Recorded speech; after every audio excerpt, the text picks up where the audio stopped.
The snow fell silently against the restaurant windows, each flake catching the amber glow of the street lamps outside.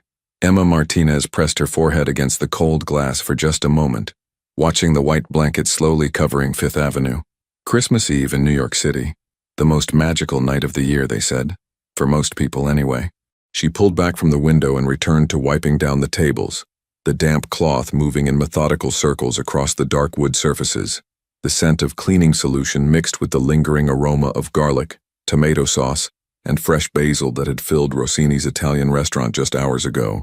Now, at nearly 10 o'clock, the place stood completely empty. The last customers had left around 8:30, families rushing home to wrap presents and prepare for tomorrow's celebrations.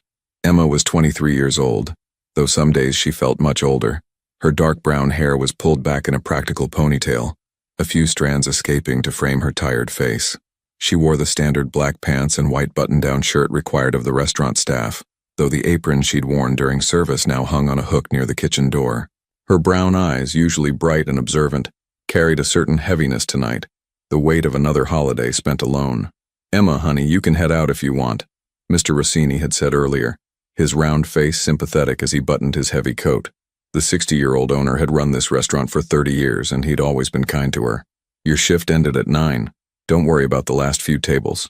"It's okay, Mr. Rossini," Emma had replied with a small smile. "I don't have anywhere to be. Might as well finish properly." The truth behind those words stung more than she wanted to admit. She literally had nowhere to be. No family gathering awaited her. No friends had invited her to their celebrations. Her tiny studio apartment in Brooklyn would be just as empty as this restaurant, only colder and more depressing. At least here, surrounded by the remnants of other people's joy, she could pretend she was part of something. Mr. Rossini had hesitated, clearly wanting to insist she leave, but Emma had already turned back to her work. She heard him sigh, heard the jingle of keys, and then the heavy door closing behind him. The lock clicked into place. She was alone now, truly alone, with just the hum of the refrigerators in the kitchen and the soft jazz music still playing from the speakers above. Emma moved from table to table, her movements automatic after 6 months of working here. She'd been hired in June, just another struggling young woman trying to make it in the city that never sleeps. The job wasn't glamorous, waiting tables, cleaning up, dealing with difficult customers, but it paid her rent and kept food in her stomach. That was more than she'd had in some periods of her life. The memories crept in uninvited, as they often did during quiet moments. Emma had grown up in the foster care system, bouncing from home to home throughout her childhood. Some families had been kind, others had viewed foster children as little more than a source of extra income. She'd never been adopted, never found that permanent place where she truly belonged. At 18, she'd aged out of the system and found herself completely on her own. College had been a dream she'd chased for 2 years, working multiple jobs and taking classes at a community college.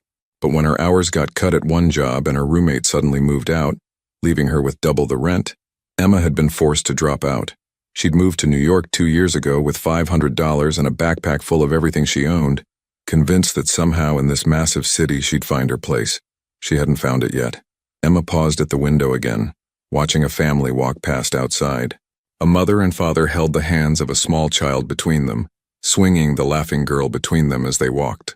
The child wore a red coat with white fur trim, and her joy was visible even through the glass and falling snow. Emma felt something twist in her chest. Not quite jealousy, but a deep, aching loneliness that had been her constant companion for as long as she could remember. She turned away quickly, blinking back the tears that threatened to form. Crying wouldn't change anything. It never had. The next table needed attention, and Emma focused on that, on the simple concrete task in front of her. Wipe the surface, check for crumbs, straighten the salt and pepper shakers, make sure everything looked perfect for tomorrow's customers. Tomorrow the restaurant would be closed, but they'd reopen the day after Christmas, and Mr. Rossini insisted everything should be spotless. Tomorrow Emma would spend the day alone in her apartment, probably watching old movies and pretending she didn't notice it was a holiday. She'd done it before. Thanksgiving had been the same. She'd bought herself a small turkey sandwich from the deli downstairs and watched the parade on her small television. It was fine. She was used to it. The jazz music shifted to a new song, something slower and more melancholy. Emma recognized it. Billie Holiday, singing about dreams and heartache. How appropriate. She'd finished about half the tables when she heard something that made her freeze. The sound of the front door opening. Emma's head snapped toward the entrance, her heart suddenly pounding. Mr. Rossini had locked that door. She'd heard it. Had someone broken in? Her mind immediately went to worst-case scenarios, robberies, attacks, all the dangers that came with being a young woman alone in an empty building late at night.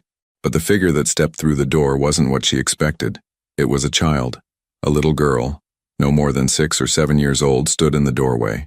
She wore an expensive-looking navy blue coat with gold buttons, and her dark hair fell in perfect curls around her shoulders.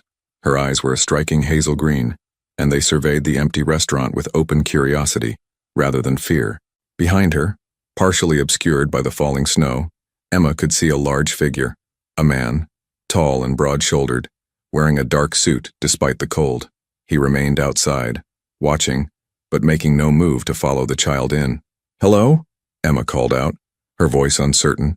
She set down her cleaning cloth and moved toward the front of the restaurant. "I'm sorry, but we're closed. How did you—" "The door was open," the little girl said matter-of-factly.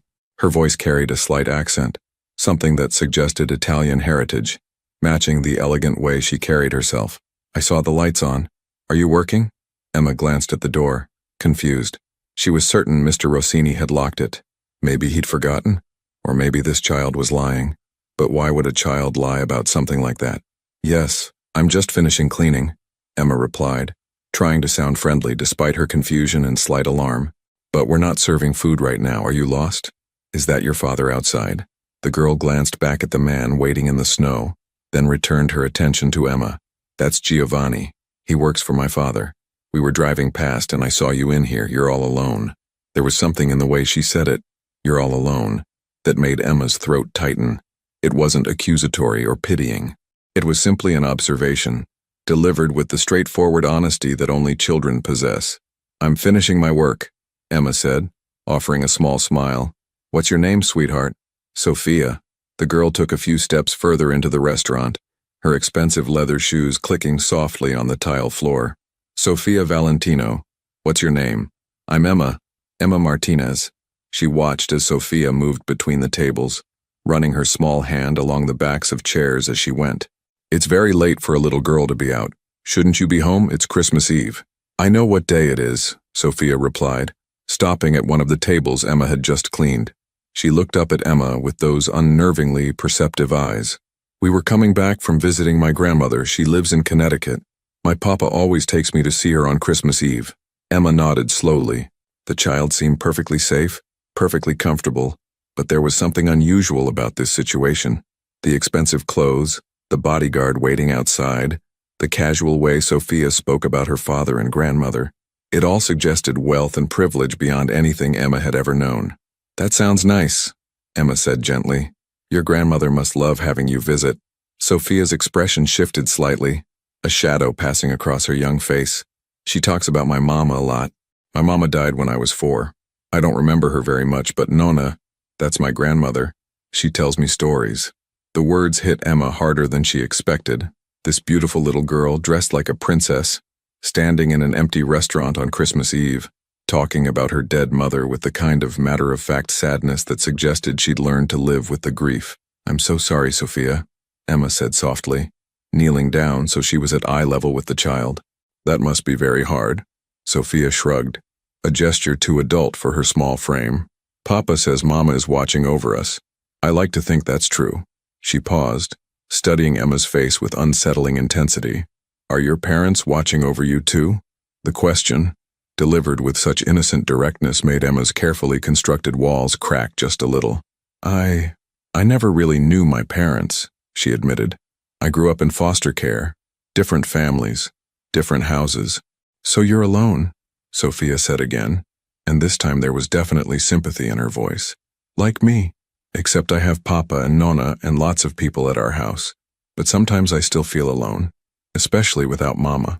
Emma felt tears prickling at her eyes again, but she blinked them away. "I think everyone feels alone sometimes, even when they're surrounded by people." They stood there in silence for a moment, this unlikely pair, a lonely waitress and a wealthy child, connected by the strange emptiness that can exist even in the fullest of lives. "Why are you working on Christmas Eve?" Sophia asked suddenly. "Don't you have somewhere to be?" It was the same question Emma had been avoiding asking herself all day. "No," she said simply. I don't have family to celebrate with, so I figured I might as well work. At least here I'm doing something useful. Sophia's eyes widened slightly, and Emma could see the wheels turning in the child's mind. You're going to be alone tonight? On Christmas Eve? And tomorrow too? It's okay, Emma said quickly, standing back up. I'm used to it. Really, I'll be fine. But Sophia was already shaking her head, her curls bouncing with the movement. She turned and ran toward the door, pushing it open and calling out to the man waiting outside. Giovanni, come here, I need to talk to Papa. Emma watched in confusion as Sophia disappeared into the snow, heard muffled voices, and then saw a new figure emerge from a black luxury car that had been idling at the curb. Even from a distance, even through the falling snow, Emma could sense the power and authority of the man who stepped onto the sidewalk. He was tall, well over 6 feet, with broad shoulders that filled out his expensive black wool coat. His dark hair was styled perfectly, barely disturbed by the snow, and even from here, Emma could see the sharp angles of his face, the strong jaw, the kind of commanding presence that made people stop and pay attention. This had to be Sophia's father. He leaned down as Sophia spoke animatedly to him, her small hands gesturing toward the restaurant, toward Emma. The man listened, his expression unreadable, then nodded once. He straightened up and began walking toward the restaurant entrance, his stride confident and purposeful. Emma's heart began to race. She smoothed down her shirt self-consciously, suddenly very aware of how she must look, tired, disheveled, clearly exhausted from a long day of work.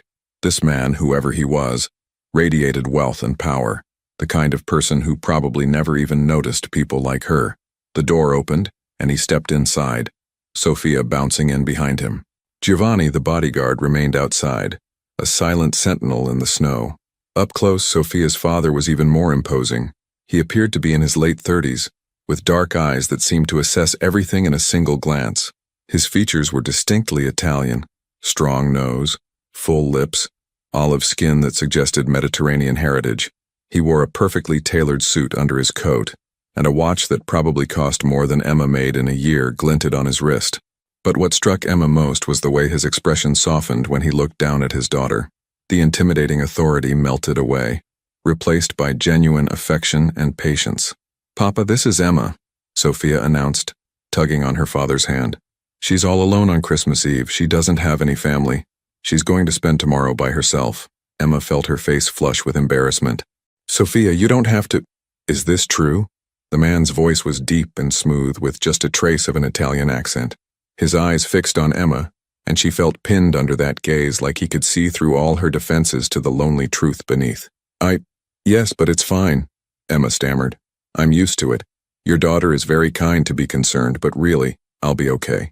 He studied her for a long moment, and Emma couldn't read what he was thinking. Then Sophia tugged on his hand again. Papa, we should invite her to our house for Christmas. She shouldn't be alone. Emma's eyes widened.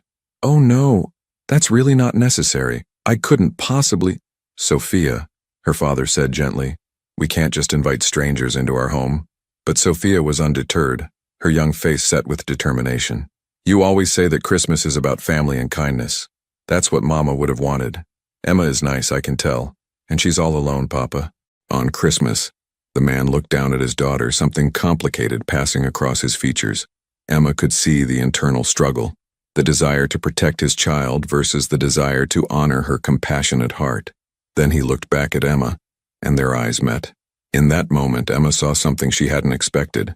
Recognition, not of her specifically, but of loneliness, of loss, of the weight that comes from carrying grief. This man, for all his wealth and power, understood what it meant to be alone. My name is Marco Valentino, he said formally, extending his hand. Sophia is right. We shouldn't let you spend Christmas alone if you have nowhere else to be. Emma hesitated, staring at his outstretched hand. This was insane. You didn't just go home with complete strangers, especially wealthy strangers with bodyguards and luxury cars. Every practical instinct she had was screaming at her to politely decline, to finish her work, to go back to her small apartment where at least she knew what to expect. But then she looked at Sophia, whose eyes were bright with hope and something like pleading, and she thought about tomorrow, waking up in her cold apartment, the silence, the endless empty hours stretching ahead of her. I don't want to intrude, Emma said quietly.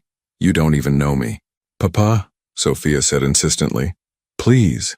Marco Valentino looked at his daughter, then back at Emma. Our home is in the Hamptons, about 2 hours from here.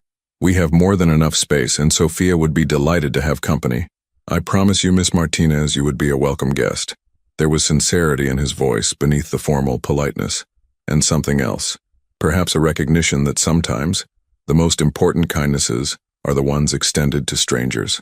Emma swallowed hard, her mind racing. This was crazy. This was potentially dangerous. She knew nothing about these people except that they were clearly very wealthy and very something. There was an edge to Marco Valentino, something beneath the polished exterior that suggested he wasn't just any businessman. But Sophia was looking at her with such hope, and Emma was so tired of being alone. I would need to tell my landlord, she heard herself saying. And I'd need to get some things for my apartment. Sophia's face lit up like a Christmas tree, and even Marco's serious expression softened into something that might have been approval. Of course, he said. We can arrange that. Giovanni can drive you to collect whatever you need. 20 minutes later, Emma found herself in the back seat of the most luxurious car she'd ever seen, watching the snow-covered streets of Manhattan slide past the window. Sophia sat beside her, chattering excitedly about their house, about Christmas traditions, about everything and nothing. Marco sat in the front passenger seat, occasionally glancing back at them in the rearview mirror. Giovanni drove in silence, his eyes constantly scanning their surroundings with professional vigilance. Emma had grabbed a small bag of clothes from her apartment, left a note for her landlord, and locked the door on her lonely little life, at least for tonight, at least for Christmas. She had no idea what awaited her at the Valentino estate, no idea who these people really were, no idea if she was making the best decision of her life or the most foolish one.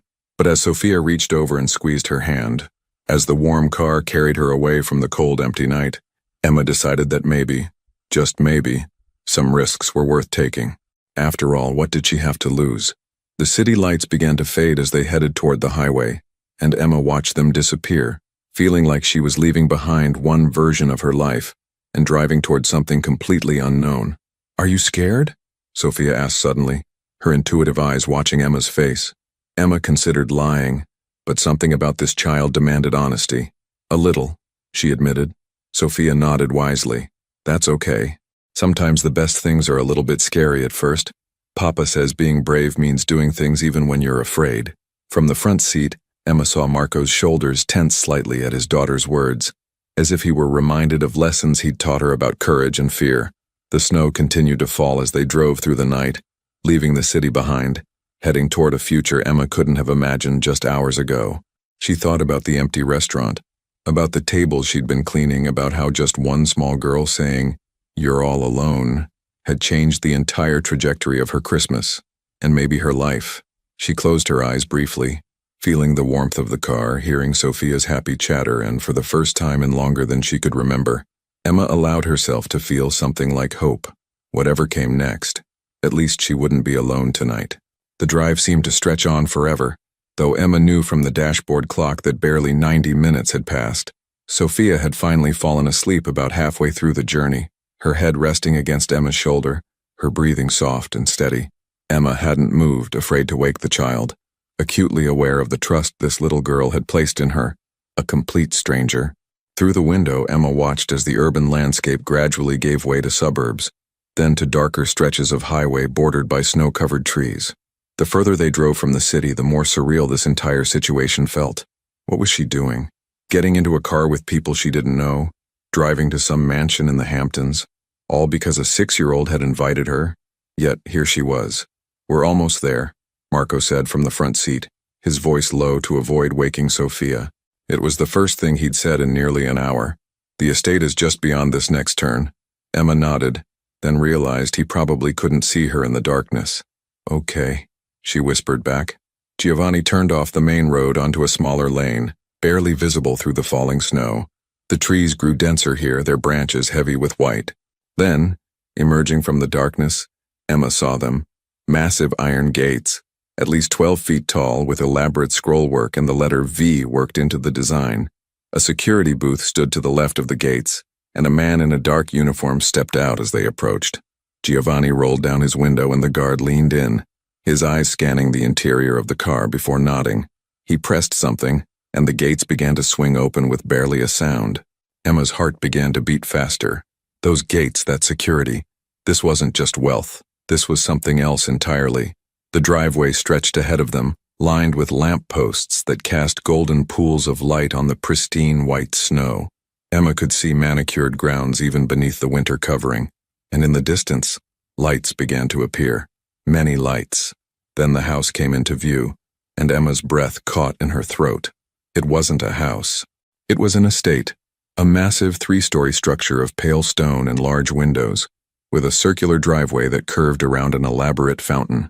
The architecture was classical Italian, with arched windows, wrought iron balconies, and what looked like statuary positioned along the roofline.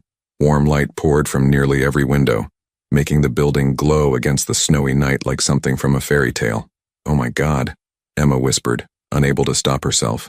Sophia stirred at the sound of her voice, blinking sleepily. "We're home," she murmured, lifting her head from Emma's shoulder. "Do you like it?" It's beautiful," Emma managed, which felt like a massive understatement. The place looked like it belonged in a magazine spread about European estates not tucked away in the Hamptons. Giovanni pulled the car to a stop in front of the main entrance, where wide stone steps led up to massive wooden doors. Before Emma could fully process what was happening, those doors opened and several people emerged.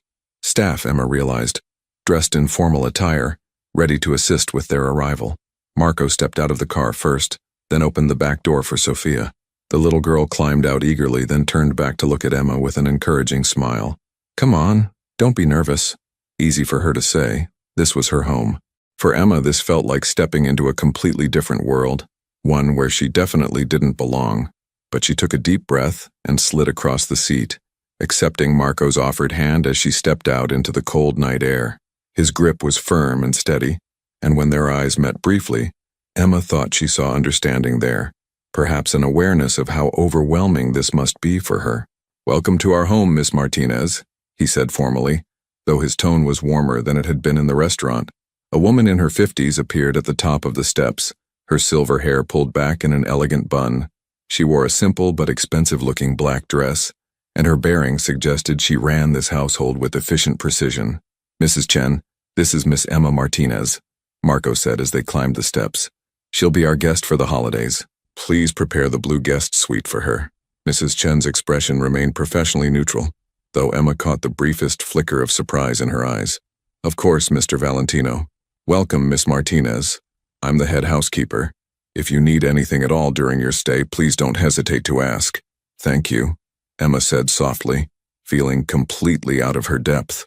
They stepped through the entrance into a foyer that took Emma's breath away all over again. The floor was polished marble, with an intricate inlaid pattern. A grand staircase swept upward, its railings gleaming dark wood with ornate metalwork. Crystal chandeliers hung from the high ceiling, casting prismatic light across everything.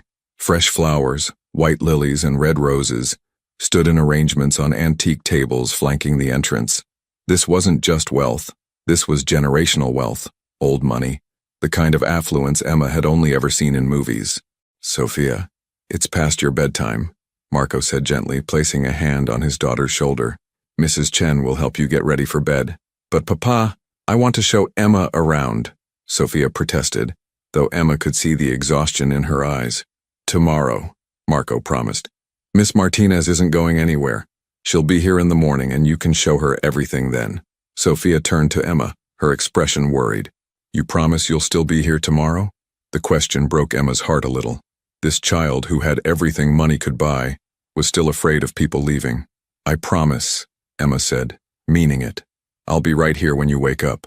Satisfied, Sophia allowed Mrs. Chen to lead her toward the stairs, but she turned back twice to wave at Emma, as if needing to confirm she was still there. Once Sophia had disappeared upstairs, the atmosphere in the foyer shifted. Marco turned his full attention to Emma, and she felt the weight of his scrutiny. In the better light, she could see more details, the fine lines around his eyes that spoke of stress and sleepless nights, the careful way he held himself, as if constantly aware of being watched and judged. "I imagine you have questions," he said simply. Emma almost laughed. "About 1,000 of them." A slight smile touched his lips, the first real smile she'd seen from him. "Come, let's talk in my study. Mrs.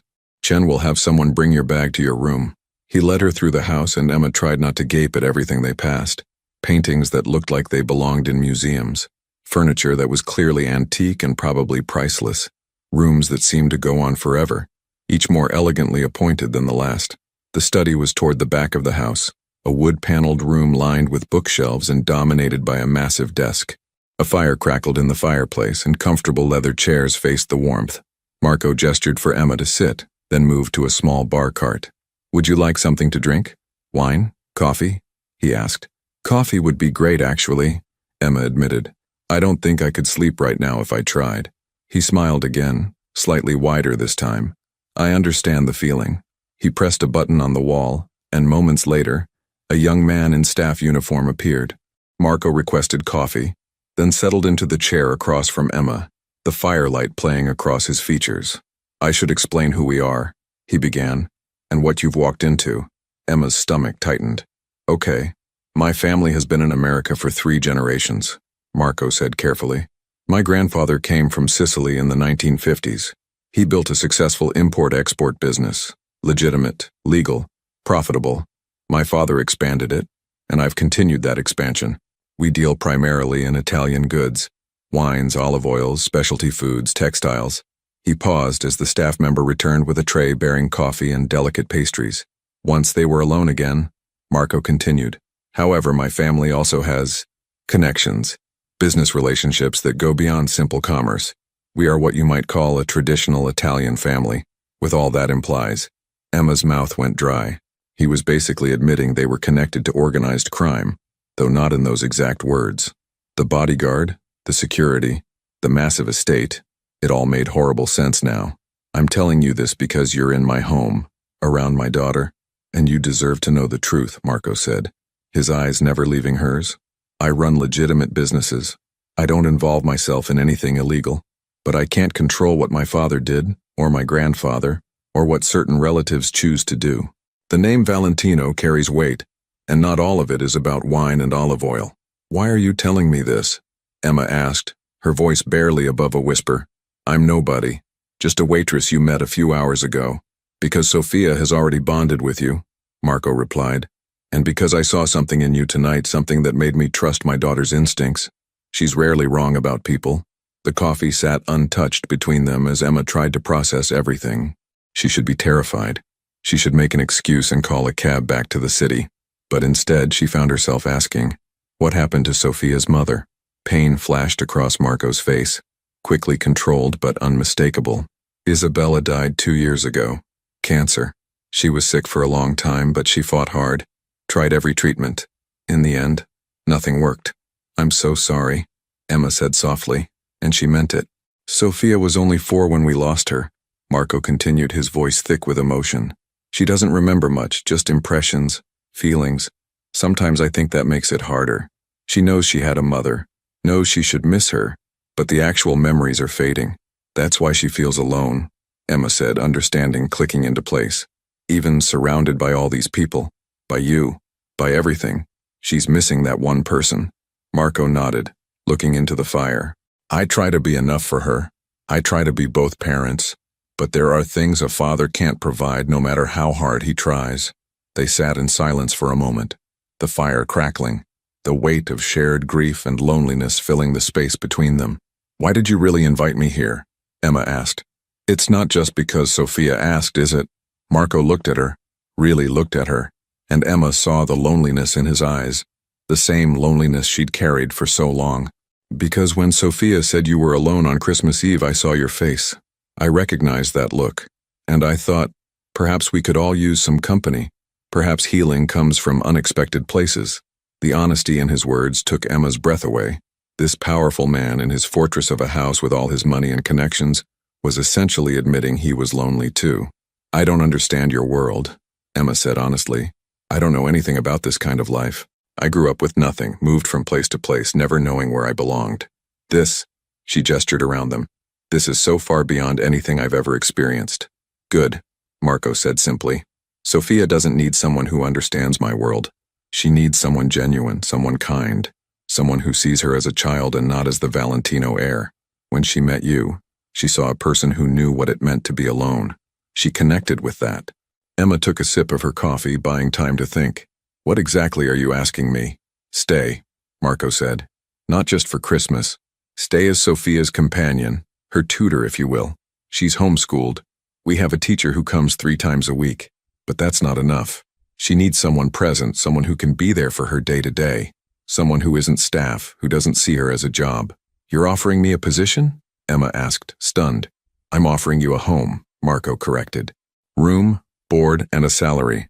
No set hours because this isn't about punching a clock. It's about being there for a little girl who has already decided you're important. It was insane. It was dangerous. Emma knew she should refuse, should run back to her small safe life where at least she knew the rules. But that life had been so empty, so lonely. And here was an opportunity, not just for a job, not just for money, but for something that might actually matter. Can I think about it? She asked. At least through Christmas? See how things go? Marco nodded. Of course. Stay through the holidays. Get to know Sophia, get to know the house, and then decide. No pressure, no obligation. If you choose to leave, I'll make sure you're compensated for your time and that you get back to the city safely. A knock on the door interrupted them. Mrs. Chen appeared, her expression apologetic. I'm sorry to disturb you, Mr. Valentino, but Miss Martinez's room is ready. I thought she might want to rest. It's been a long evening. Emma suddenly felt the exhaustion hit her like a wave. Between her shift at the restaurant, the emotional upheaval, and the long drive, she could barely keep her eyes open. Thank you, Mrs. Chen, Marco said, standing. Emma rose as well, slightly unsteady. Miss Martinez, I hope you sleep well. Sophia will undoubtedly be knocking on your door at an ungodly hour, eager to start the day. Emma managed a tired smile. I'll be ready for her. Mrs. Chen led Emma back through the house and up the grand staircase.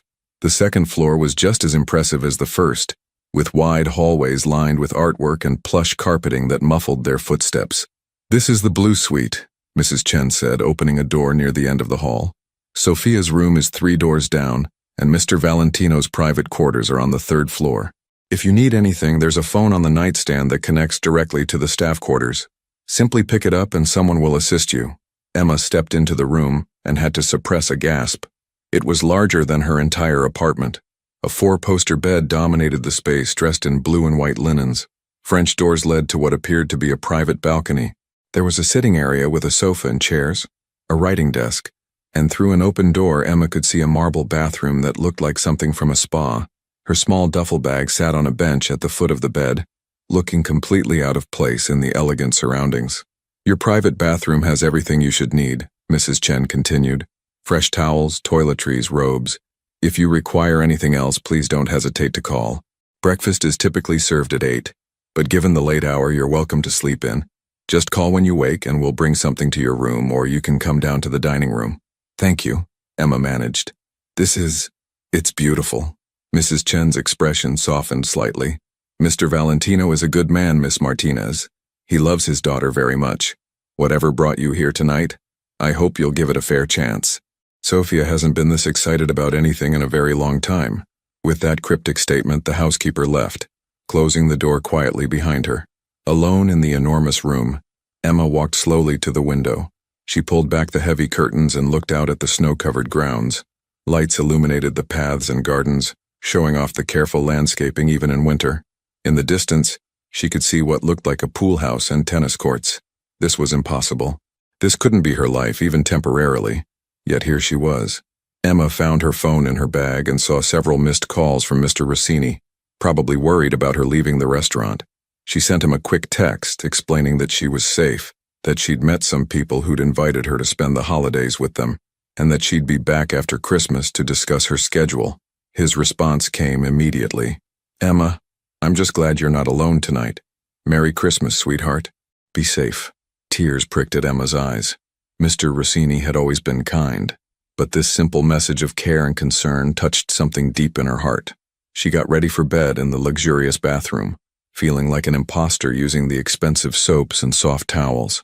The pajamas she'd packed, old cotton pants and a faded t-shirt, looked ridiculous in this setting, but they were comfortable, and they were hers. And right now, she needed that connection to her real life. The bed was incredibly comfortable, the mattress perfectly firm, the pillows soft as clouds. Emma turned off the lights and lay in the darkness, listening to the unfamiliar sounds of the house. Somewhere in the distance, she could hear pipes creaking. The wind whistled softly against the windows, and underneath it all, the profound silence that came with being far from the city. She thought about Marco's offer: a job, a home, a purpose beyond just surviving day to day, the chance to make a difference in a child's life, but also danger, or at least the proximity to danger. The Valentino name carried weight, Marco had said. That meant enemies, probably. It meant complications, secrets, a world where everything wasn't as straightforward as it seemed. Emma rolled onto her side, pulling the covers up to her chin. Tomorrow she would think about it more clearly.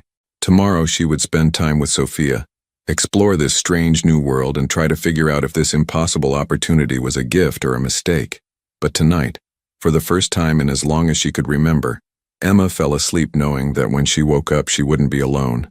And maybe, just maybe, that was worth the risk. 2 weeks had passed since that snowy Christmas Eve, and Emma's life had transformed in ways she never could have imagined. She'd woken up that first morning to Sophia bursting into her room at 7:30, pajamas still on, eyes bright with excitement about showing Emma everything, and Sophia had meant everything. The estate was even more impressive in daylight. The grounds stretched over 15 acres with manicured gardens currently sleeping under snow, a heated pool enclosed in glass, tennis courts, and even a small greenhouse where Mrs. Chen grew fresh herbs year-round. Inside, the house had 23 rooms, each more elegant than the last. But what struck Emma most wasn't the wealth. It was the warmth that Sophia brought to these grand spaces. The little girl had claimed Emma immediately, dragging her from room to room, chattering about memories, about her favorite hiding spots, about where her mother used to sit and read. Now, on a gray January morning, Emma sat at the kitchen table helping Sophia with mathematics, while Mrs. Chen prepared lunch nearby. The kitchen was enormous but surprisingly cozy, with copper pots hanging from the ceiling and a large window overlooking the snow-covered rose garden. If Maria has 12 cookies and gives 3 to her brother, how many does she have left? Emma read from the workbook. Sophia scrunched up her face in concentration, counting on her fingers. 9. Perfect, Emma praised, and Sophia beamed with pride. The formal tutor, Miss Peterson, came 3 afternoons a week to cover the core curriculum, but Emma had discovered she enjoyed teaching Sophia during their time together. The girl was bright and curious, asking endless questions about everything from why snow was white to whether the stars had names. Emma? Sophia asked suddenly, setting down her pencil. Are you happy here? The question caught Emma off guard. What makes you ask that, sweetheart? Sometimes you get a sad look on your face, Sophia observed with that unnerving perceptiveness, like you're thinking about something that makes you miss being somewhere else. Emma reached over and tucked a curl behind Sophia's ear. I am happy here, happier than I've been in a long time. Sometimes I just can't believe this is real, that I get to spend my days with you. It was the truth. These 2 weeks had been the most content Emma had felt since she could remember. She had purpose here. She had Sophia's laughter and constant companionship, and she had Marco's quiet presence, always respectful, always kind, but increasingly more present in her daily life. He joined them for breakfast most mornings, listening to Sophia's excited plans for the day. He returned in the evenings in time for dinner, during which Sophia would recount everything they'd done, and sometimes after Sophia went to bed, he and Emma would find themselves talking in the library or the study, conversations that stretched late into the night about books, about life, about loss and healing. Emma had felt something shifting between them, something neither acknowledged but both seemed aware of, a connection, a pull, an understanding that went beyond employer and employee. Can we build a snowman after lunch? Sophia asked, already moving past her moment of worry. A really big one? Absolutely, Emma agreed. We'll make the biggest snowman this estate has ever seen. Mrs. Chen smiled from where she stood preparing sandwiches. The housekeeper had warmed to Emma over the past 2 weeks, seeing how genuinely Sophia had attached to her. The rest of the staff had followed suit, accepting Emma's presence with varying degrees of friendliness. Only Giovanni, the bodyguard, remained somewhat distant, always professional, always watching but never quite relaxed around her. Emma understood why. His job was to protect the Valentino family, and she was still an unknown quantity. After lunch, Emma bundled Sophia into her coat, hat, and mittens, and they ventured into the cold afternoon. The snow was perfect for packing, and they worked together rolling massive snowballs across the lawn. They were halfway through constructing their snowman when Emma heard the crunch of tires on the driveway. She looked up to see a black SUV pulling up to the house, not one of the Valentino vehicles. Two men got out, both wearing expensive suits and carrying themselves with the kind of confidence that suggested they were accustomed to getting their way. Giovanni appeared immediately from somewhere, positioning himself between the men and where Emma stood with Sophia. Two other security personnel Emma had seen around the estate materialized as well, flanking Giovanni. "Sophia, let's go inside," Emma said quickly, her instincts screaming that something was wrong. But Sophia had frozen, staring at the men. "That's Mr. Caruso," she whispered. "Papa doesn't like him." Before Emma could react, Marco emerged from the house, his expression hard and controlled. He said something to Giovanni, then walked down the steps to meet the visitors. The conversation was too far away for Emma to hear, but body language spoke volumes. Marco stood rigid. The other men gestured emphatically, voices rising slightly. "Come on, sweetheart," Emma urged gently, taking Sophia's hand. "Let's go get hot chocolate." This time Sophia allowed herself to be led inside, but she kept looking back at her father, worry creasing her small face. Emma brought her to the kitchen, where Mrs. Chen immediately understood the situation and busied herself making elaborate hot chocolate with whipped cream and marshmallows. Emma stood by the window, watching the scene outside. The conversation looked tense, occasionally heated, but remained civil. After about 10 minutes, the visitors returned to their SUV and drove away. Marco stood watching them go, his shoulders tight with tension, before turning back toward the house. He came into the kitchen, and Sophia immediately ran to him. "Papa, are you okay?" Marco softened instantly, lifting his daughter into his arms. "I'm fine, Piccola. Just some boring business discussion. Nothing for you to worry about." But his eyes found Emma's over Sophia's head, and she saw the strain there, the carefully controlled anger. Whatever that meeting had been about, it hadn't been boring or routine. That evening, after Sophia had been tucked into bed, Marco found Emma in the library. She'd been reading or trying to read, unable to shake the unsettled feeling from that afternoon. "I owe you an explanation," he said without preamble, closing the door behind him. Emma set down her book. "You don't owe me anything." "Yes, I do." He moved to pour himself a drink from the bar cart, then seemed to think better of it and sat down across from her instead. "What you saw today? That was the Caruso family. They're business associates. Or they were." "Were?" Emma prompted when he fell silent. "There's a territorial dispute," Marco said carefully. "Nothing violent, nothing illegal, but a disagreement about business operations in certain areas of the city.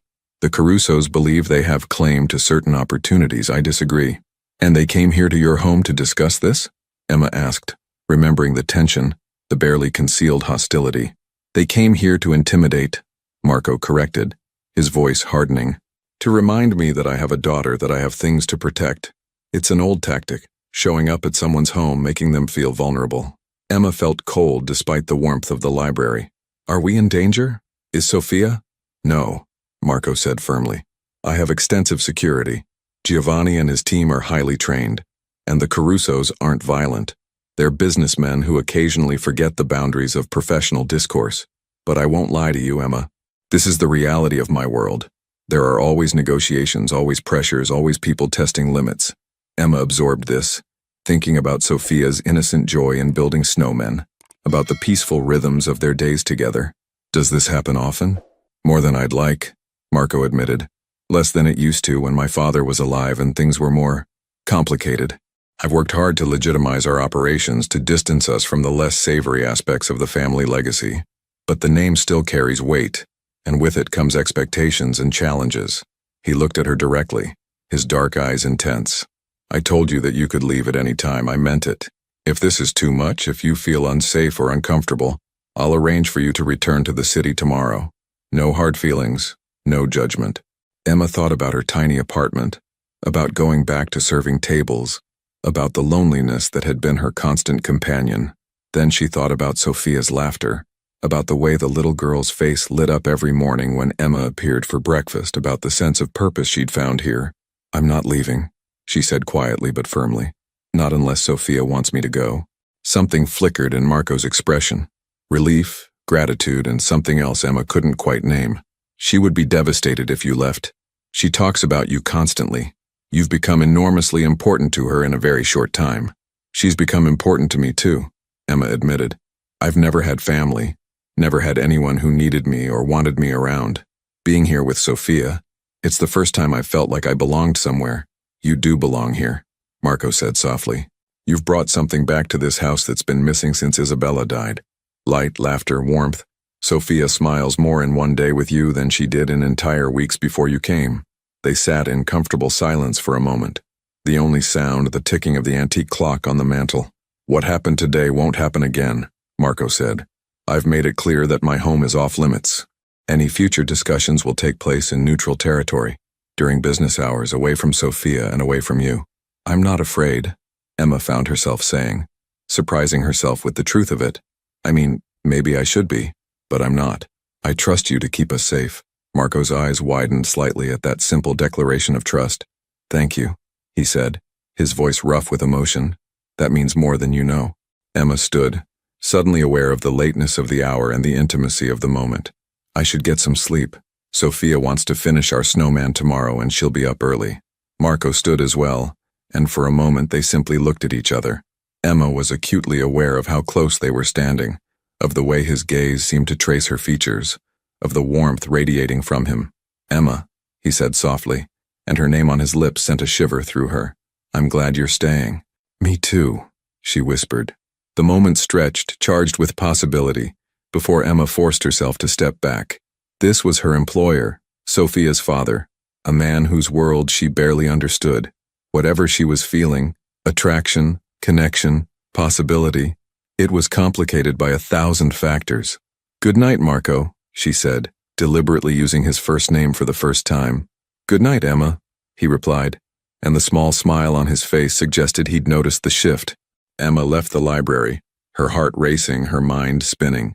She climbed the stairs to her room, passing Sophia's door and pausing to listen. Soft, even breathing confirmed the child was deep asleep.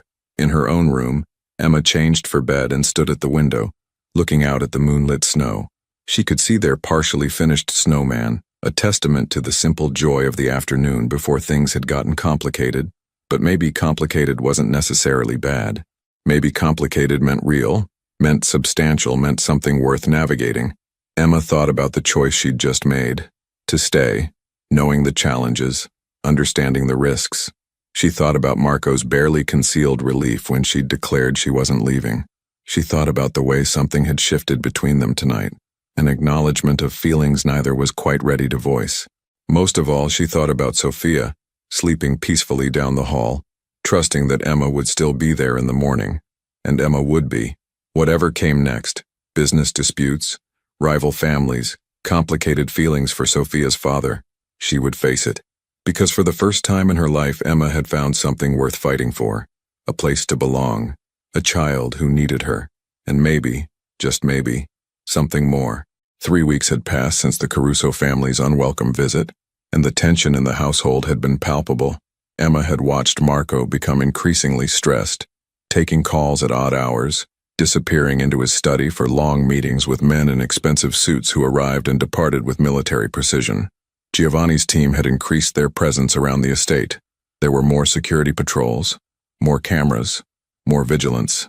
Sophia had noticed, asking questions that Marco deflected with practiced ease, but Emma could see the worry in the little girl's eyes. It was late February now, the snow beginning to melt into muddy patches across the grounds. Emma stood in the greenhouse with Sophia, helping her plant seeds in small pots, a project Miss Peterson had assigned for science class. These will be tomatoes, Sophia said carefully, pressing a seed into the soil. And we can make sauce with them, like Nonna taught me. That sounds wonderful, Emma encouraged, though her mind was partly on Marco, who'd been locked in his study with 3 other men for the past 4 hours. Mrs. Chen appeared at the greenhouse door, her expression troubled. Miss Martinez, Mr. Valentino is asking for you, in his study. Emma's heart skipped. Marco never interrupted her time with Sophia unless it was important. Of course. Sophia, can you keep planting? I'll be right back. Is Papa okay? Sophia asked, dirt-smudged hands pausing their work. I'm sure he's fine, Emma assured her, though she wasn't sure at all. Keep working on your garden, sweetheart. Emma walked quickly toward the house, wiping her hands on her jeans. When she reached the study, Giovanni stood outside the door, his expression unreadable as always. He nodded and opened the door for her. Inside, Marco stood by the window looking out at the grounds. 3 other men sat in chairs facing his desk. Older men in their 50s and 60s with the kind of weathered faces that suggested they'd seen and survived a great deal. They all turned to look at Emma as she entered, their expressions ranging from curious to skeptical. "Emma, thank you for coming," Marco said, turning from the window. His face looked drawn, exhausted. "Please sit down." Emma took the empty chair near the door, suddenly very aware that she was wearing gardening clothes, her hair pulled back in a messy ponytail, probably with dirt on her face. These men were all in tailored suits, and she felt completely out of place. "Gentlemen, this is Emma Martinez," Marco said formally. "She's Sophia's companion and has become an integral part of our household. Emma, these are my advisors, Mr. Benedetti, Mr. Russo, and Mr. DeLuca. They help me manage various aspects of the family business."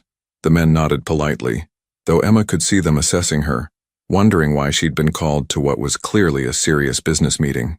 "The situation with the Caruso family has escalated," Marco said without preamble. "They've made it clear they won't back down from their territorial claims.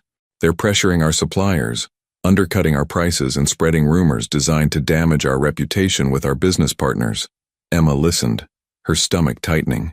This sounded more serious than she'd realized. "We have options," Mr. Benedetti said, his voice gravelly with age. "We could apply counter-pressure, make things difficult for their operations. We have the resources and connections to do so. That would lead to escalation," Marco replied firmly. "Tit for tat, back and forth until someone makes a mistake and things turn genuinely hostile. I won't have that. Not with Sophia in this house, not anymore." "Then what do you propose?" Mr. Russo asked. "We can't simply concede. That would make us look weak, invite more challenges from others." Marco was silent for a moment, his jaw tight with tension. "I'm considering a negotiated settlement, a compromise that gives them some of what they want while protecting our core interests." The 3 advisors exchanged glances. Mr. DeLuca spoke up, his tone cautious. "Marco, your father would never have compromised. Your grandfather certainly wouldn't have. The Valentino name stands for strength, for holding our ground." "My father is dead," Marco said bluntly. "My grandfather is dead, and I'm not interested in maintaining traditions that put my daughter at risk. Times change. Business evolves. We can be strong and still be willing to negotiate." "Some will see it as weakness," Mr. Benedetti warned. "Let them," Marco said. "I'd rather be seen as weak and have Sophia sleep safely than be seen as strong and live in constant fear of retaliation." Emma felt a surge of respect for Marco in that moment. He was willing to sacrifice his pride, his reputation for his daughter's safety. That took more courage than any aggressive posturing. "Why did you call me here?" Emma asked quietly. "I don't understand what this has to do with me." Marco looked at her and something in his expression made her breath catch. "Because over the next 48 hours I need to meet with the Caruso family to negotiate this settlement. It will require me to be away from the estate for extended periods, possibly overnight. I need to know that Sophia is safe, that she's with someone I trust completely." "Of course," Emma said immediately. "I'll stay with her every moment. You don't even need to ask." "There's more," Marco continued. "If negotiations fail, if things become hostile, there's a small possibility, very small but real, that someone might try to use Sophia or someone close to her as leverage. Giovanni will be with me during negotiations, but I'm leaving additional security here. I need you to follow their instructions without question if they tell you something is wrong." The seriousness of his tone sent a chill through Emma. This wasn't hypothetical anymore. This was real danger, real risk. "I understand," she said, her voice steady despite her fear. "I'll protect her, I promise." Marco crossed the room and knelt in front of her chair, taking her hands in his. The gesture surprised her, and clearly surprised his advisors as well, based on the looks they exchanged. "Emma, if at any point you feel unsafe, if you want to take Sophia and leave with the security team to a safe location, you have my permission to do so. Your judgment, your instincts, I trust them completely." Emma looked into his eyes and saw the fear there, carefully controlled but unmistakable. He was terrified for his daughter, yet he was doing what he believed was necessary to keep her safe long term. "We'll be fine," Emma said firmly. "Go do what you need to do. Sophia and I will be here when you get back." Marco squeezed her hands, then stood. "Thank you," he said quietly. Then to his advisors, "Gentlemen, let's finalize the proposal." Emma left the study, her mind racing.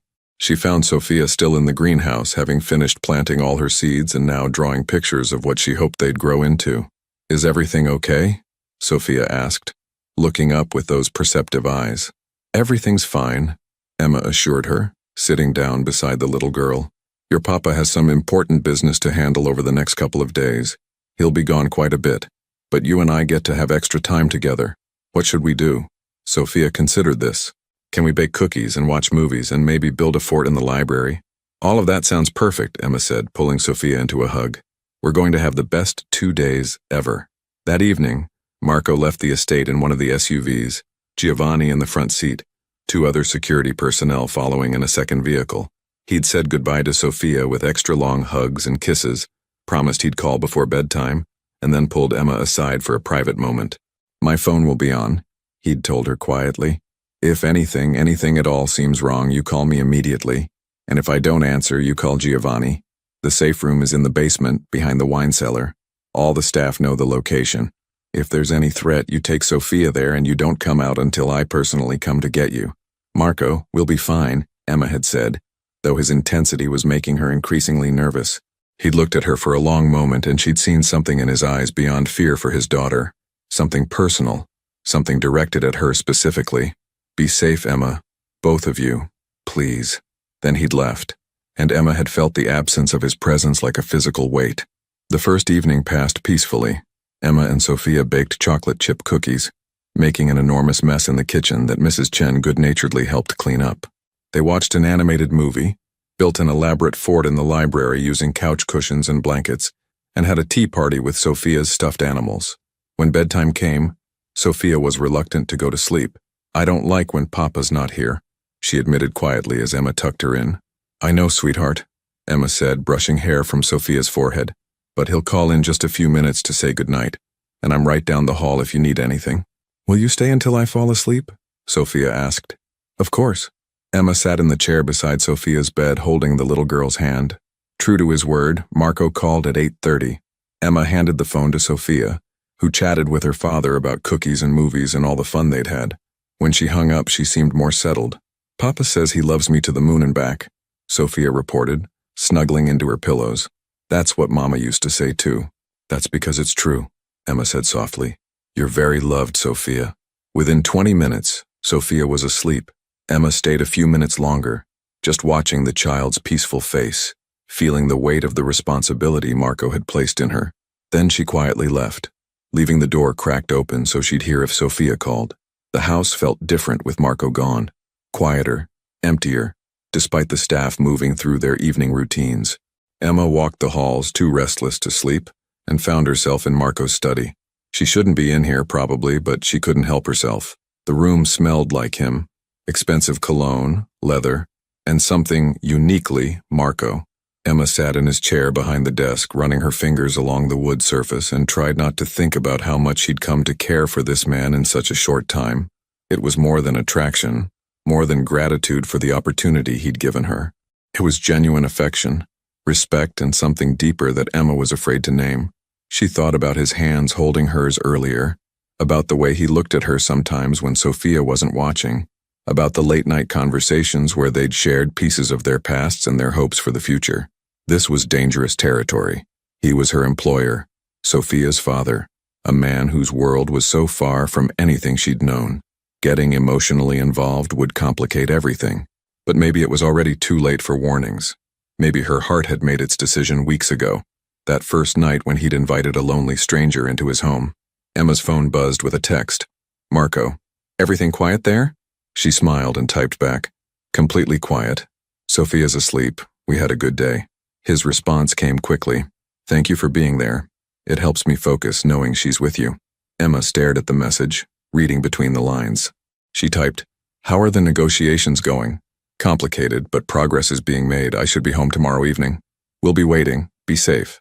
You too." Emma left the study and went to bed, but sleep was elusive. She tossed and turned, her mind full of worry for Marco, hyper-aware of every sound in the house. When she finally dozed off, it was past 2 in the morning. She woke to screaming. Emma bolted upright, her heart pounding, instantly alert. It was Sophia, crying out in fear or pain, Emma couldn't tell which. She ran from her room, nearly colliding with Mrs. Chen in the hallway, and burst into Sophia's room. The little girl was sitting up in bed, sobbing, clearly in the grip of a nightmare. Emma rushed to her, gathering her into her arms. "Shh, sweetheart, it's okay. It's just a bad dream. You're safe. I'm here." Sophia clung to her, her small body shaking. "There were bad men," she gasped between sobs. "They were taking Papa away. And you.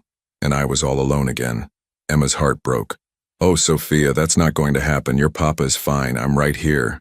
Nobody's taking anyone away." Mrs. Chen appeared with a glass of water, her face concerned. Emma took it gratefully, helping Sophia take small sips until the crying subsided into hiccups. "I'm scared," Sophia whispered. "Something feels wrong. I can feel it." Children's intuition was remarkably accurate sometimes, and Sophia's words sent a chill through Emma. But she kept her voice calm and reassuring. "Tell you what, why don't you sleep in my room tonight? We can have a sleepover, just you and me. Would that help?" Sophia nodded, still clinging to Emma. Together they walked to Emma's room, Sophia carrying her favorite stuffed rabbit.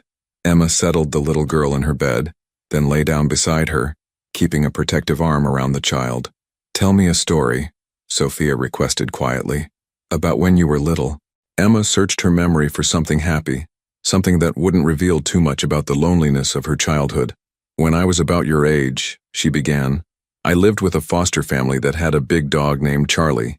He was a golden retriever, and he thought he was a lapdog even though he weighed almost as much as I did." She continued the story, making up details, describing adventures with Charlie that may or may not have happened exactly as she told them.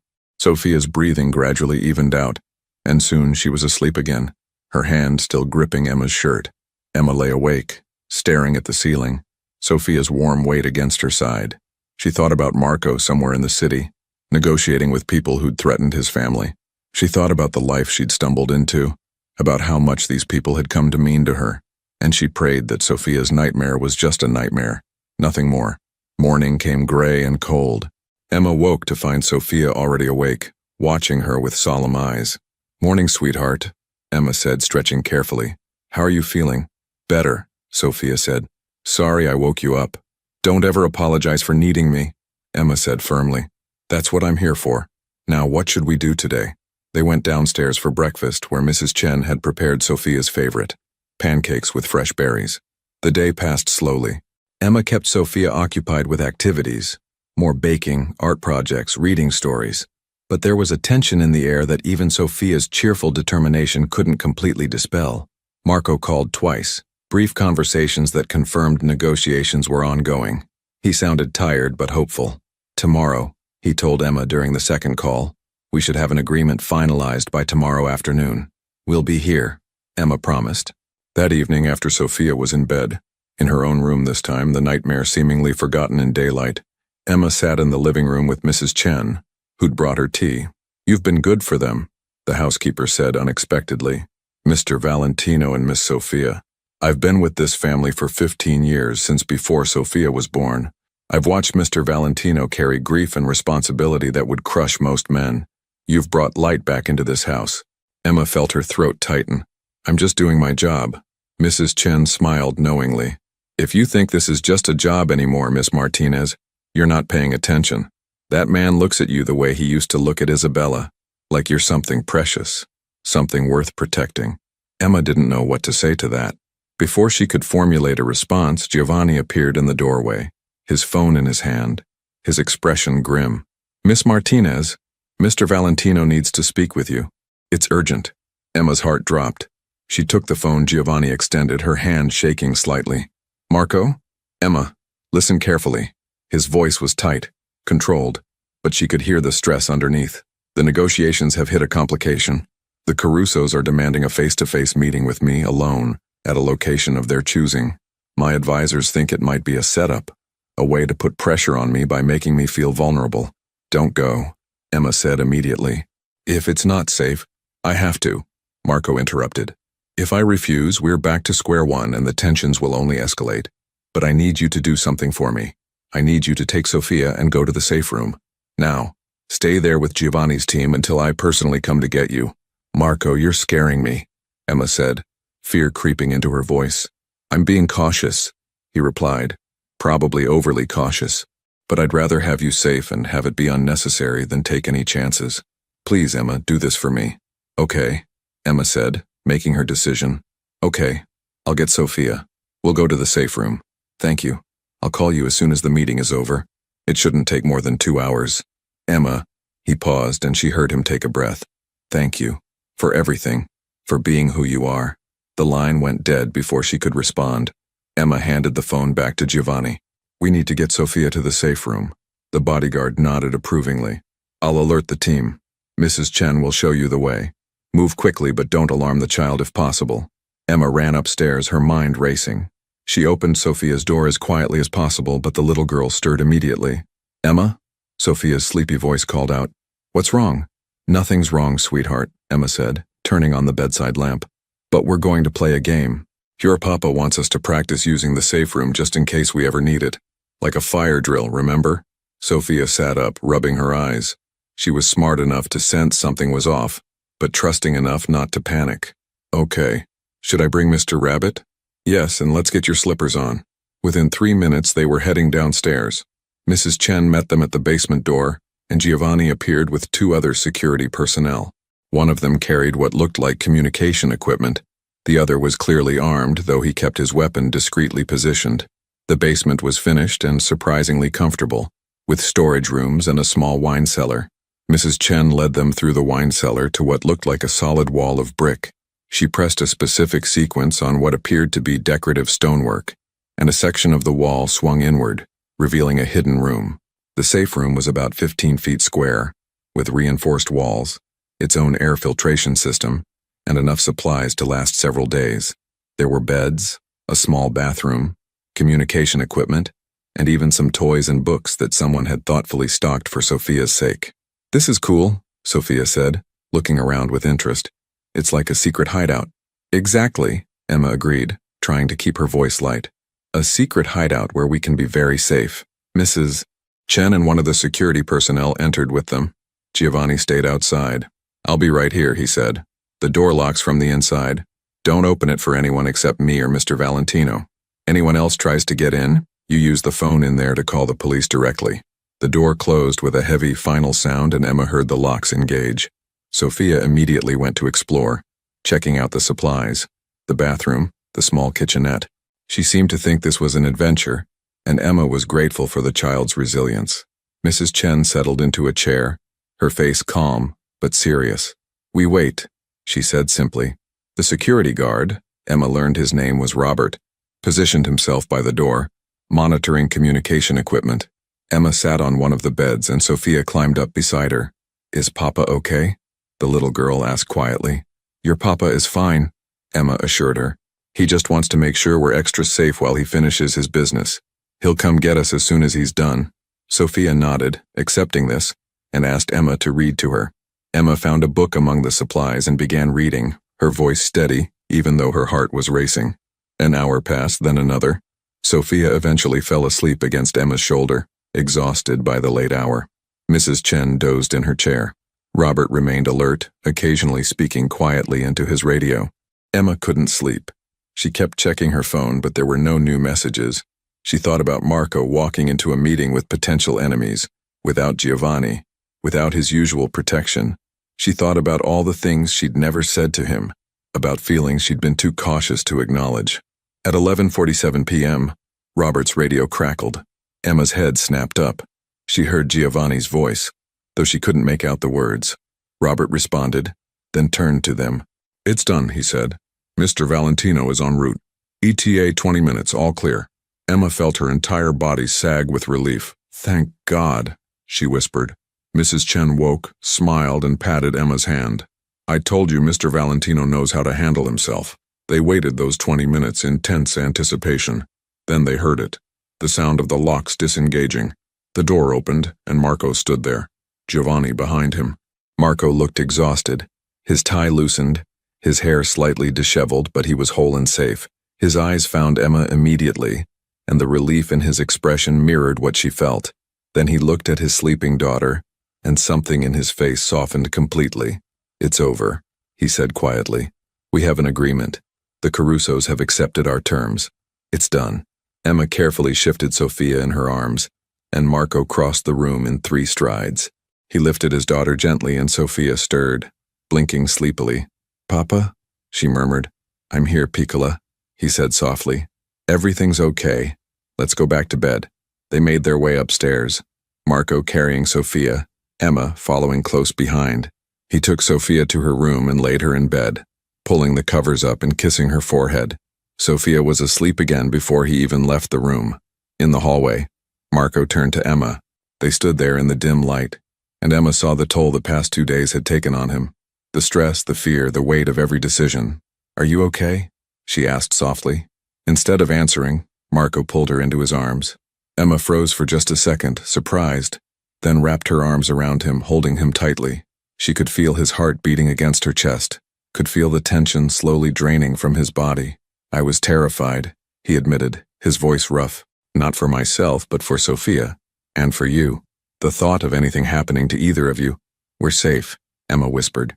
"We're both safe. You kept us safe." They stood there for a long moment, holding each other, and Emma felt something shift between them. This wasn't employer and employee anymore. This was something deeper, something real and undeniable. When Marco finally pulled back, his hands remained on her shoulders. He looked at her with an intensity that made her breath catch. "Emma, he started, then seemed to struggle with what to say. "These past weeks, having you here, watching you with Sophia, talking with you, you've become important to me. More important than I expected. More important than is probably wise." Emma's heart raced. "Marco, I know this complicates things," he continued. "I know I'm your employer, that there are power dynamics and considerations, but I can't pretend anymore that I don't feel something for you. Something beyond gratitude or professional respect." Emma took a shaky breath. "I feel it too," she admitted. "I've been trying not to, trying to keep things professional, but I can't help it. Being here, being part of your lives, it's changed me. You've changed me." Marco's hand came up to cup her face, his thumb brushing across her cheek. "I don't want to rush you or pressure you, but I need you to know, you belong here. Not as an employee, not as Sophia's companion, but as part of our family. If you want that, if you're willing to take that risk with us." Tears filled Emma's eyes. "I want that," she whispered, "more than I've ever wanted anything." Marco smiled then, a real smile that transformed his entire face. He leaned forward slowly, giving her time to pull away if she wanted, but Emma didn't want to pull away. When his lips met hers, it was gentle and sweet and full of promise. When they finally separated, both slightly breathless, Marco rested his forehead against hers. "Sophia's birthday is in 2 weeks," he said. "I'd like you to help me plan it. Not as her companion, but as family." "I'd love that," Emma said, smiling through her tears. 2 weeks later, Sophia's birthday party was in full swing. The house had been transformed with decorations, balloons, streamers, and a banner proclaiming, "Happy 7th birthday, Sophia." Children from her class ran through the rooms under the watchful eyes of their parents and the ever-vigilant Giovanni. Emma stood in the kitchen with Mrs. Chen, preparing to bring out the elaborate princess cake they'd spent 2 days creating. She wore a blue dress Marco had insisted on buying her. "You're part of the family now," he'd said. "Let me do this." She watched through the doorway as Marco played with the children, his serious demeanor completely abandoned as he pretended to be a dragon being defeated by brave knights. Sophia's laughter rang out, pure and joyful, and Emma's heart felt so full it might burst. "He's going to propose, you know," Mrs. Chen said quietly beside her. Emma's eyes widened. "What? We've only been—" "Not marriage," Mrs. Chen clarified with a knowing smile. "Not yet, anyway. But he's going to ask you to stay permanently, to make this official. He told me yesterday he's having papers drawn up for a formal position. Sophia's guardian, essentially. Equal say in decisions about her welfare, education, everything." Emma felt overwhelmed. That's huge. That's legally binding. That's Marco telling you he trusts you with the most important thing in his life," Mrs. Chen corrected. "And if I'm reading the signs correctly, it's also the first step toward something more permanent between you two. He's a traditional man, Emma. He won't rush into marriage, especially with Sophia to consider, but he's laying the groundwork." Emma watched Marco lift Sophia onto his shoulders so she could see over the other children, watched the way his face glowed with love for his daughter, and thought about how her life had led her to this moment. From foster care to loneliness, to a chance encounter on Christmas Eve, to this, a family, a home, a place where she belonged. It seemed impossible, like something from a fairy tale, but it was real. She could hear Sophia calling her name, could see Marco looking for her in the crowd, could feel the warmth and love that filled this house. "Let's bring out the cake," Emma said, smiling. "It's time to celebrate." The party was a magnificent success. Sophia declared it the best birthday ever, and her friends left with goodie bags and stories about the amazing estate where Sofia Valentino lived. After the last guest departed and Sophia had finally been convinced to go to bed, exhausted but happy, Marco found Emma on the terrace overlooking the gardens. The evening was cold but clear, stars visible in the dark sky. "Thank you," he said, coming to stand beside her, "for everything you did today." Sophia was radiant. "She deserves to be," Emma replied. "She's an amazing little girl." "She is, and much of that is because of you." Marco turned to face her fully. "Emma, these past months have shown me something I'd stopped believing was possible, that life can be full again, that joy doesn't have to be shadowed by fear or grief, that family can grow in unexpected ways." Emma's heart began to race. Was this the conversation Mrs. Chen had predicted? "I spoke with my lawyers yesterday," Marco continued. "I've had papers drawn up that would make you Sophia's legal guardian, sharing that role with me. It would give you legal standing to make decisions about her welfare, to speak for her if anything ever happened to me. It's a serious commitment, legally binding, and I wouldn't ask if I wasn't absolutely certain." "Marco," Emma breathed, overwhelmed. "I know it's fast," he said quickly. "We can wait if you need time. But Emma, you're already her guardian in every way that matters. You love her like she's your own. She loves you like a mother. I want to make that official, to give you the security and authority that role deserves." Emma felt tears streaming down her face. "Yes," she said. "Yes, of course, yes. I would be honored. I love Sophia more than I knew it was possible to love anyone." Marco smiled, relieved and happy. "There's something else," he said, reaching out to take her hands. "This isn't just about Sophia, and I think you know that. What I feel for you, Emma, I'm falling in love with you. Maybe I've already fallen. I don't want to rush you or pressure you into anything, but I need you to know that when I envision my future, you're in it, not as an employee, or even just as Sophia's guardian, but as my partner, as the woman I want by my side." Emma couldn't speak past the emotion clogging her throat. Instead, she reached up and pulled him down into a kiss, deeper and more passionate than their first, full of promise and possibility, and the kind of love that changes everything. When they finally broke apart, both breathing heavily, Marco rested his forehead against hers. "Is that a yes?" he asked with a small laugh. "That's a yes to everything," Emma whispered. "To being Sophia's guardian, to building a future together, to taking this chance on something amazing. I'm falling in love with you too, Marco. With you and Sophia and this life we're creating." They stood there under the stars, holding each other, and Emma marveled at how far she'd come from that lonely Christmas Eve.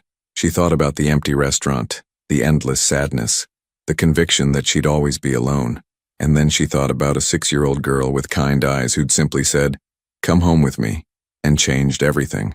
1 year later, Emma stood in the kitchen of Rossini's Italian restaurant, watching through the window as the dinner service wound down.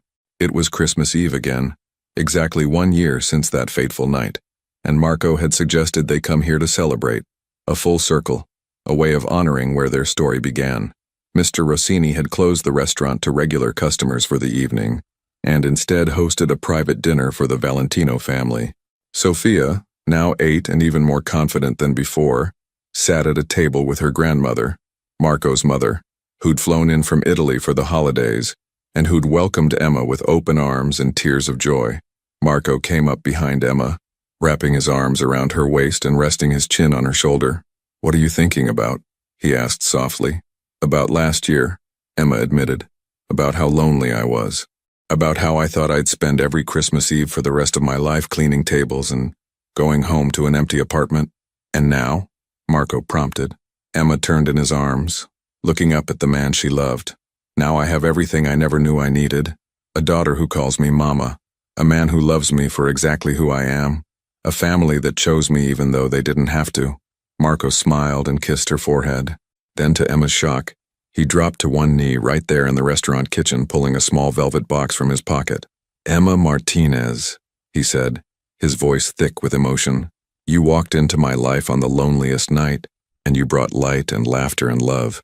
You've become the mother Sophia needed, the partner I'd stopped believing I'd ever find again. Would you do me the incredible honor of becoming my wife? Emma's hands flew to her mouth, tears streaming down her face. Through the window she could see Sophia watching with wide, hopeful eyes, bouncing in her seat with barely contained excitement. Yes, Emma said, laughing and crying at the same time. Yes, 1,000 times. Yes.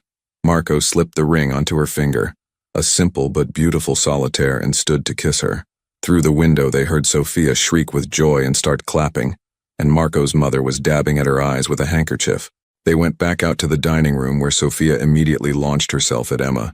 You're really going to be my mama? She asked, as if needing confirmation. Forever and ever? Forever and ever, Emma promised, hugging the little girl tightly. Nothing will ever change that. Mr. Rossini brought out champagne for the adults and sparkling cider for Sophia, raising his glass in a toast. To family, he said, his eyes twinkling. However we find it, wherever it comes from. To the love that brings us together and the courage to embrace it. To family, they echoed, glasses clinking in the small restaurant where it had all begun. Later that night, after they'd returned to the estate and Sophia had finally been convinced to go to bed, though only after making Emma promise 3 times that she'd still be there in the morning, Emma and Marco sat in the library, the fire crackling, their futures spread out before them like an unwritten book. I never thought I'd marry again, Marco admitted quietly. After Isabella died, I thought that chapter of my life was over. I thought I'd focus on Sophia and the business and that would be enough. And now? Emma asked, snuggled against his side. Now I know that the heart has infinite capacity for love, Marco said. Isabella will always be part of my story, part of Sophia's story. But you, Emma, you're my future. You're proof that life can surprise us, that second chances are real, that sometimes the best things come from the most unexpected places. Emma thought about that first night, about Sophia's simple invitation, about the risk she'd taken in saying yes. Do you think Sophia knew, she asked, that bringing me home would lead to all this? Marco laughed softly. Knowing my daughter, probably. She has always had an uncanny ability to know what people need before they know it themselves. She needed a mother, I needed a partner, and you needed a family. Sophia just put all the pieces together. She's remarkable, Emma said. She is, and she's lucky to have you. Marco pulled Emma closer. We both are. They sat in comfortable silence, watching the fire, and Emma reflected on the journey that had brought her here. All the lonely years, all the foster homes, all the times she'd felt invisible and unimportant. They'd led her to this moment, to this man, to this child, to this life that felt almost too good to be true. But it was true. It was real. And tomorrow morning, Sophia would wake up and run to Emma's room, soon to be Emma and Marco's room, and Emma would be there, just as she'd promised, just as she always would be. Because Emma had finally found what she'd been searching for her entire life, a place to belong, people to love, and the certainty that she was chosen, wanted, and home. She'd spent Christmas Eve alone cleaning tables, until a little girl with a kind heart had said 5 simple words that changed everything. Come home with me. And Emma had. And in doing so, she'd discovered that sometimes family isn't about blood or biology. Sometimes it's about finding your people in the most unexpected places and having the courage to say yes when they invite you in. Emma had said yes, and it had made all the difference.